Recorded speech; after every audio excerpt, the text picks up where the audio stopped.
स्वागत है अनादि जी आपका पल्प गार्ड टॉक शो में। हम्म। चित्रगाथा प्रकाशन संभाल रहे हैं आप, तो उसके लिए बधाई। और नया कॉमिक्स जो आपने निकाला है WW3 वर्ल्ड वॉर 3 अ फिलोसफिकल कॉन्फ्लिक्ट, है ना? तो उसके लिए बधाई। आज हम लोग बात करेंगे आपके बारे में, आपके वेंचर के बारे में, और आपके पॉइंट ऑफ व्यू से चित्रगाथा के बारे में, और भी कॉमिक्स हम्म। से रिलेटेड चीजों के बारे में हम लोग बात करेंगे। तो सबसे पहले मैं चाहूंगा कि आप अपने बारे में थोड़ा सा बताइए, इंट्रोडक्शन बेसिक। बचपन कहाँ शुरुआत हुआ आपका, जन्म जन्म बता सके अगर आप, हम्म। ताकि पाठकों को पता चल जाए आप कितने वृद्ध हैं, कितने जवान हैं। तो लोग अंदाजा लगा लेंगे कि भाई प्रकाशक जो है उनसे कैसे बात करना है, सर करके बुलाना है कि और है ब्रो करके बुलाना है। तो बताइए अपने बारे में थोड़ा सा बताइए। सबसे पहले तो धन्यवाद शंभू जी। जी जी। ये इस प्लेटफॉर्म के लिए एक मतलब एक नए प्रकाशक के लिए ये तो एक बहुत बड़ी प्रोत्साहन की बात है। हाँ, हम्म कि अपने अपने पहले ही वेंचर के बाद अपनी बात रखने के लिए कोई प्लेटफॉर्म मिल रहा है। और अब अगर बात करें बचपन की, तो बचपन वैसा ही रहा है जैसा कि एक नॉर्मल 90s के कॉमिक्स प्रेमी का होता है। वही 90s का दौर था। हाँ, 90s का दौर, और वो अराउंड वो 94 95 के आसपास से मतलब कॉमिक्स पढ़ना स्टार्ट करे। जब मतलब वो एक पल था जब अक्षरों की पहचान होनी शुरू हुई थी। हाँ, हम्म तभी से पन्ने कुछ हम्म नहीं समझ आता तो कम से कम पन्ने पलट लेते। हाँ, और वही झारखंड बिहार उधर तो इन सब चीजों का माहौल था ही। हाँ, छोटे छोटे बुक स्टॉल से लेके रेलवे स्टेशन से लेके हर जगह मिलती थी। हालांकि बचपन का ज्यादातर पल जहाँ पे बीता वो एक सिमडेगा नाम का शहर था। और वहाँ मतलब रेलवे की भी सुविधा नहीं थी, तो ये रेलवे प्लेटफॉर्म का तो सवाल उठता ही नहीं है। हाँ, तो बुक स्टॉल्स वगैरह पे उस टाइम पे कॉमिक्स मिल जाते थे। या फिर छोटे छोटे ये छोटे छोटे ये गुमटी इधर बोलते हैं। हाँ, हम्म हम्म गुमटी टाइप का जो भी रीडर्स है वो भी अपने घर के आसपास बनाया करते थे। रेंट पे देते थे उस हम्म वक्त, वही 50 पैसे, 1 रुपए, 2 रुपए। हाँ, तो उस दौर में ज्यादातर वही कनेक्शन तो ये राज कॉमिक्स, डायमंड कॉमिक्स, इन्हीं से रहा। और उस शहर में मनोज तुलसी उतनी नहीं आती थी। हाँ, लेकिन जो भी आती थी कभी कभार वो उसकी भी पढ़ाई हो जाती थी। बेसिकली देखे तो ज्यादातर वो राज कॉमिक्स और डायमंड कॉमिक्स से ही लगाव रहा। और डायमंड कॉमिक्स में खास करके इनके कैरेक्टर, ये प्राण सर के कैरेक्टर, उनका काफी दबदबा था 90s के टाइम में। चाचा चौधरी, पिंकी, बिल्लू, और इधर राज में नागराज, सुपर कमांडो, ध्रुव, इनसे इनके कॉमिक्स से ही पढ़कर बचपन बीता है। इसके अलावा कुछ जो चिल्ड्रन मैगजीन्स होते थे, हाँ, उसमें कुछ कैरेक्टर्स होते थे, जैसे नन्हे सम्राट में करामती नीकू, जूनियर जेम्स बॉन्ड। इसके अलावा बालहंस में देखे तो आपका ये ठोला राम, फिर कवि आहत। हाँ, तो और चंपक में आपका ये चीकू। हाँ, तो इन सब के इर्द गिर्द अपना बचपन बीता है। और वही होता था कि मिडिल क्लास फैमिली वाली बात, कोई एक पर्टिकुलर पर्सन तो पूरा का पूरा सेट ले नहीं सकता है। हाँ, तो स्कूल में जो फ्रेंड्स होते थे, अगल बगल के जो फ्रेंड्स होते थे, तो ऐसी प्लानिंग होती थी कि आ, कुछ कॉमिक्स वो खरीदे, कुछ कॉमिक्स हम खरीदे, और फिर आपस में ये शेयरिंग होती थी, आदान प्रदान हो आपस में होता था। और ऐसे ही करके एक दूसरे के सपोर्ट से फिर अपना वही रीडिंग चलता रहता था। हम्म हम्म तो बचपन की शुरुआत तो यही है। और जी जी। वही छोटा सा शहर झारखंड का, ज्यादातर समय उधर ही बीता सिमडेगा में। बाकी ये छुट्टियों वगैरह में जब घर आते थे तो ये कजन्स वगैरह के बीच भी ये कॉमिक्स का काफी ज्यादा क्रेज था। तो तभी भी अपनी उस वक्त भी ये गर्मी के छुट्टियों में जब घर आते थे कजन्स के साथ मिल के भी पढ़ाई हो जाती थी। तो यही है कुल मिला के बचपन के बारे में। जी जी। अच्छा, आपका डेट ऑफ बर्थ क्या है? आपका मतलब किस वर्ष में आप हुए थे? वही वो ये अगर आपको बताए तो 94-95 के आसपास पढ़ना स्टार्ट करे तभी वही उम्र 4-5 साल रही होगी, तो अच्छा, अंदाजा यानी लगा कि लीजिए। आप 90 है ना, 1990 के अराउंड? हाँ हाँ हाँ अच्छा। हाँ तो उस जैसे कि अब हम बचपन का अगर बात करें तो 94 से आपने चालू किया कॉमिक्स पढ़ना वढ़ना, और कुछ सालों हाँ बाद तो उसके बाद कॉमिक्स जो अवेलेबिलिटी है वो कम हो गया था।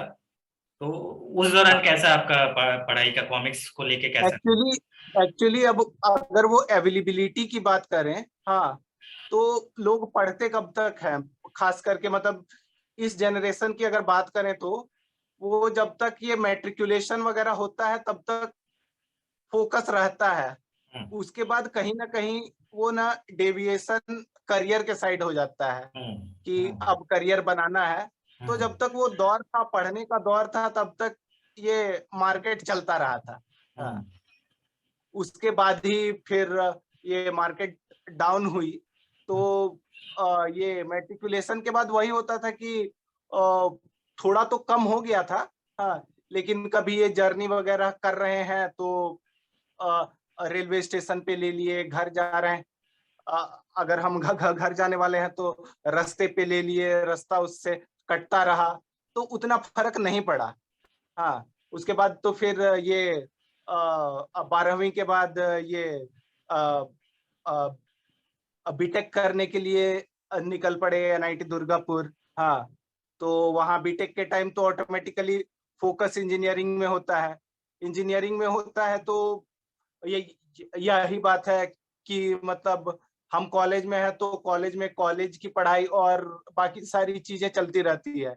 अब कॉलेज में छुट्टी हुई, हाँ, अब हम वहां से घर आ रहे हैं, तो घर आ रहे हैं तो स्टेशन में एकाद ले लिए। हाँ, तो स्टेशन में एकाद एकाद जो हम ले रहे हैं तो उन एकाद को देख के ऐसा एहसास नहीं हो पाता था कि अभी इनके सेट्स कम आने लगे हैं या फिर ये सेल डाउन हो गई है, क्योंकि जर्नी के लिए 3-4 मतलब काफी है और उतना स्टेशन से मिल जाता था।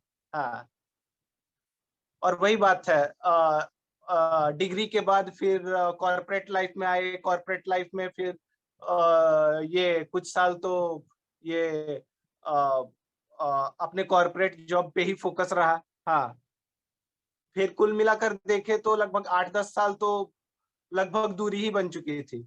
फिर 2018 के आसपास दोबारा इन सब चीजों से जुड़ना स्टार्ट हुए, तो उस वक्त ये राज कॉमिक्स की ऑनलाइन स्टोर्स थी, वहां से अपने कलेक्शन पूरे करते गए। अनादि जी, ये बताइए कि जब एक पब्लिकेशन स्टार्ट होता है, जैसा कि होता है, क्रिएटिव्स जो है एकदम से तो प्रकट नहीं होते हैं, खोजना पड़ता है, कोशिश करनी पड़ती है, प्लस पब्लिशर का अपना होता है, कई चीजें देख कर वो करता है, क्रिएटिव एंगल देख के, बजट इशू देख के कि भाई हमारे बजट के अंदर जाए। तो ये इन सब चीजों को लेके आपने जो आपके ये जो क्रिएटिव्स हैं जिन्होंने काम किया आपके पहले कॉमिक्स में, उन सबको कैसे खोजा और वो आपको मतलब कैसे इंटरेक्शन हुआ उन लोगों से? हाँ, तो सबसे पहले अगर बात करें तो सबसे पहले बात आती है रूट लेवल की। हाँ, कि हमने इस चीज के बारे कैसे सोचा। हाँ, तो आ, आ, तो उसकी बात करें तो एक दिन मतलब जो कॉलेज का अपना थिएटर ग्रुप था उसमें 2-4 लोगों की मंडली जमी थी और उसमें वही स्टेज प्ले के बारे डिस्कशन हो रहा था, the devil was right there, जिसे कि कॉलेज लेवल नेशनल फेस्ट में कई सारे अवार्ड्स मिल चुके थे। हाँ, लाइक जहां पे भी वो जाती थी, परफॉर्म करती थी, देन कुछ ना कुछ अवार्ड्स वो इस प्ले को मिलती ही थी। कंटेंट थोड़ा अलग टाइप का था, एक्सपेरिमेंटल था। हाँ, IIM Calcutta, IIT Kharagpur, ISM Dhanbad, इन सब प्लेसेस में इस स्टेज प्ले को परफॉर्म करा गया और हर जगह इसने अवार्ड जीते। और किसी किसी एक इवेंट में एक मेंबर ऑफ ज्यूरी ने एक बार ये कहा था कि दिस स्क्रिप्ट इज पब्लिशेबल। तो कहीं ना कहीं वो बात जहन में थी। हाँ, मतलब थी और हमेशा से थी। तो एक दिन ऐसे ही अपनी मंडली जमी थी और 2-4 लोग थे अपने कॉलेज के थिएटर ग्रुप के। तो आ, आ, ये इसी बात को लेकर डिस्कशन हुआ कि क्यों ना the devil was right there को एक ग्राफिक नॉवेल, एक कॉमिक बुक के फॉर्म में पब्लिश की जाए। हाँ, तो फिर हम एक कंक्लूजन में पहुंचे कि हाँ, ये पॉसिबल है। एक ये मतलब अच्छा माध्यम भी है।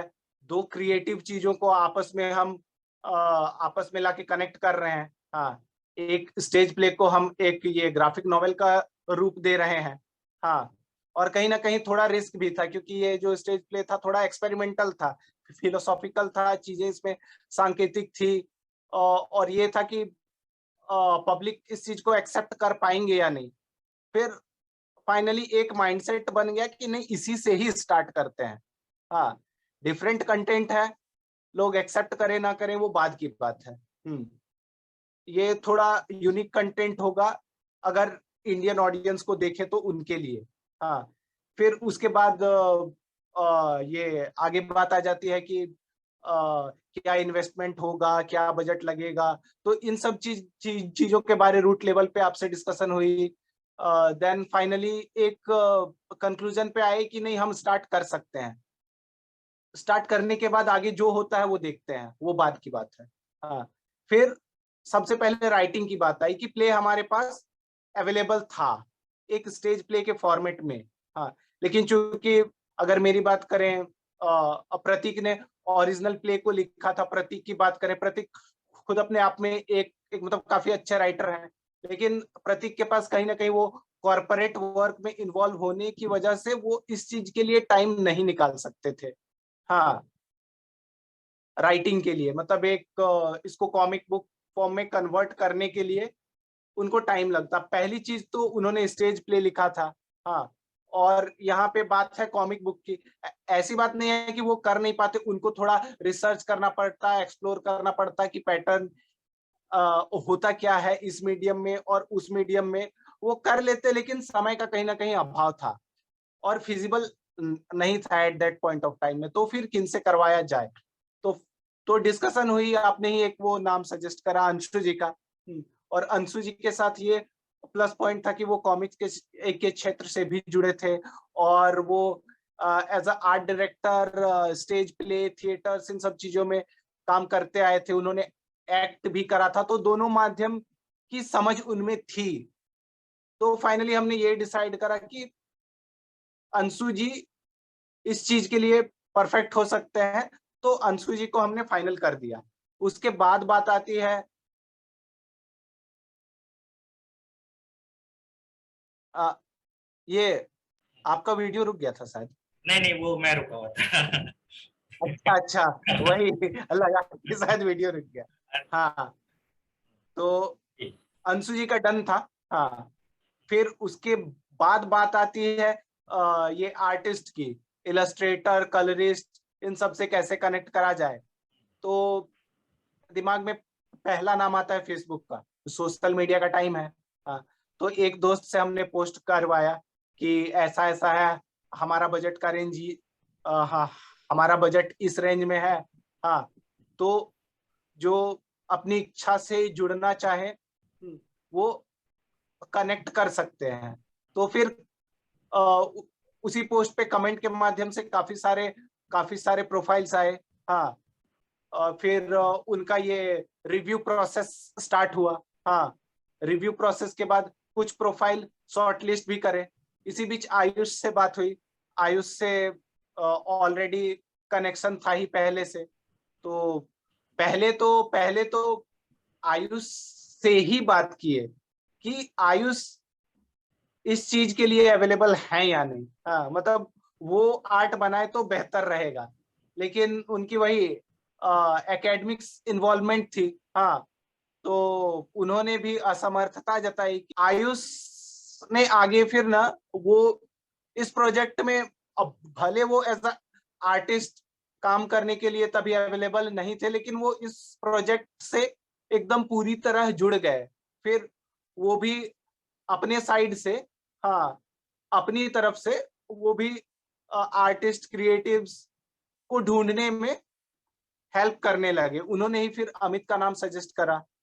हाँ, तो कुछ ये प्रोफाइल और ऑलरेडी शॉर्ट लिस्टेड थी कि इनमें से कोई एक फाइनल करना है। उसमें एक और नाम आया अमित का नाम। क्योंकि अमित का काम भी अच्छा था।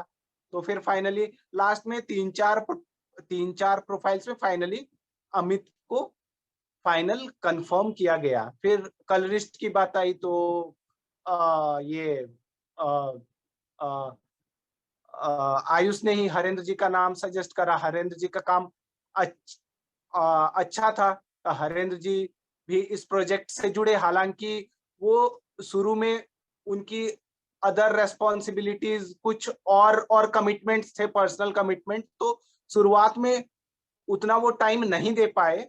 हाँ, लेकिन बाद में उन्होंने काफी अच्छा पेस पकड़ा और चीजों को ट्रैक पे लाके एक मतलब एक सही समय पर उन्होंने चीजों को अपने एंड से कर दिया। तो शुरू में ऐसा लगा था एकदम शुरुआत में कि शायद थोड़ी दिक्कत आएंगी, लेकिन बाद में उन्होंने चीजों को काफी अच्छे तरीके से मैनेज करा और हर कुछ टाइम पे प्रॉपर हो गया। और धीरे धीरे फिर लोग जुड़ते गए। हाँ, और काफिला बनता गया। और आखिर की बात करें तो ये रविराज जी का कंट्रीब्यूशन काफी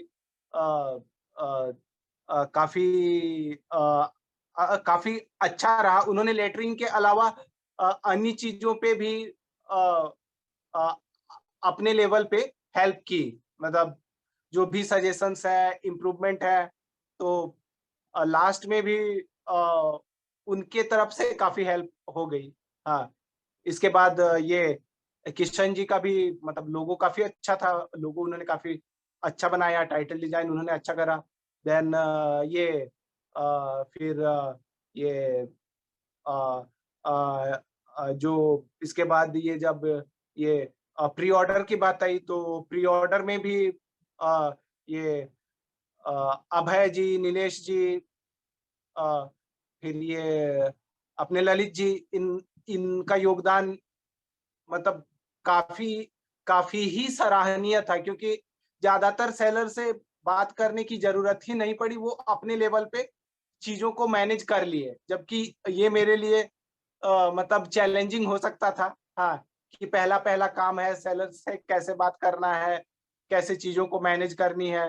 बट इनके सपोर्ट के माध्यम से मतलब चीजें काफी सिंपल हो गई। हाँ, मतलब एक दो सेलर के अलावा किसी से तो बात करना पड़ा ही नहीं। वो ही अपने लेवल पे मैनेज कर लिए।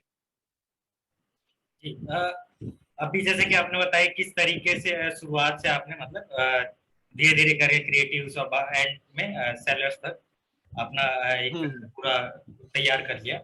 इसमें हल्का फुल्का अभी आपने बताया भी कि कुछ कुछ स्ट्रगल, उसको स्ट्रगल बोल सकते हैं हम लोग, कुछ स्ट्रगलिंग चीजें भी हुई। तो मैं थोड़ा और जानना चाहूंगा कि एज ए पब्लिकेशन स्टार्टिंग से लेके अभी तक किस किस तरीके के स्ट्रगल्स, दिक्कतें, परेशानियां, या एक होता है ना खुद खुद का भी एक एज ए पब्लिकेशन पब्लिशर या एज हम्म इंडिविजुअल हम्म एक क्या कहें, कई बार बंदा फ्रस्ट्रेट भी हो जाता है या चिंता में आ जाता है कई चीजों को लेके। एक होता है ना पर्सनल हम्म एक्सपीरियंस। आपके साथ और भी हम्म, लोग इन्वॉल्व हैं, उनका तो खैर नहीं पूछूंगा कि वो लोग क्या सोच रहे थे। हाँ आपका मतलब हाँ। क्या रहा कि कहीं आप अटक गए तो कैसी चिंता रही, क्या मतलब एक होता है ना, क्या आपका रेस्पॉन्स या एक किस तरीके से मतलब आपने उसको डील किया, कहाँ आपको लगा कि ये बहुत ज्यादा स्ट्रगलिंग चीज है, ये मतलब ये पॉइंट पे मतलब काफी स्ट्रगल हुआ मुझे, तो वो चीजें हाँ बताइए। कहीं ना कहीं, हाँ। हाँ कहीं ना कहीं अगर आजकल देखे तो जो भी क्रिएटिव्स हैं, हाँ हाँ, मतलब वो एज अ फ्रीलांसर ही काम करते हैं।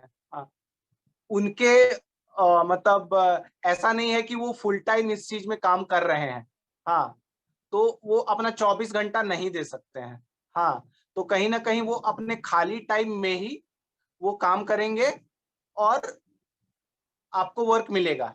हाँ, उसके अकॉर्डिंगली। हाँ, तो कभी कभी ऐसा चैलेंज आता है कि उनकी कुछ पर्सनल कमिटमेंट आ जाती है, या